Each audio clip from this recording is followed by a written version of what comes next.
Le prophète Mohammed il a envoyé Mu'adh ibn Jabal au Yémen. C'était un savant mujtahid parmi les compagnons. Et donc quand le prophète il l'a envoyé au Yémen, il l'a accompagné un peu le prophète. Et donc Mu'adh il était sur son cheval, sur sa monture, son cheval ou son chameau. Et le prophète il marchait à pied à côté de lui. Ça montre aussi la modestie du prophète. Il accompagnait Mu'adh était sur sa monture et le prophète il marchait à côté de lui.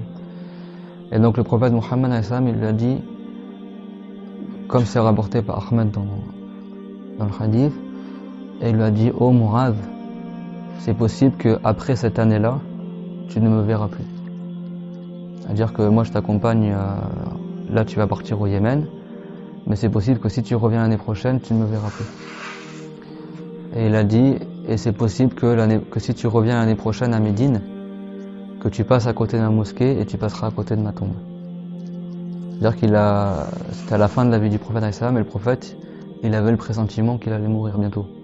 Et après il a dit, c'est possible que l'année qui viendra après celle-ci, tu ne me verras plus, et que si tu passes devant un mosquée, tu passeras devant un mosquée et ma tombe. Et ça montre aussi que le prophète, c'est comme s'il a su aussi qu'il va être enterré vers sa mosquée. Et là, Mu'adh ibn Jabal, il a pleuré.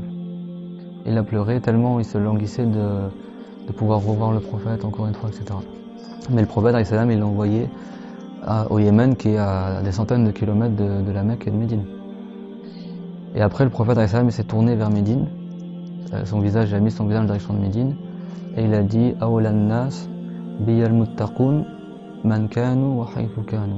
Et il a dit: les gens qui sont le plus prioritaires à être avec moi, ce sont les pieux, qui ils soient et où qu'ils soient.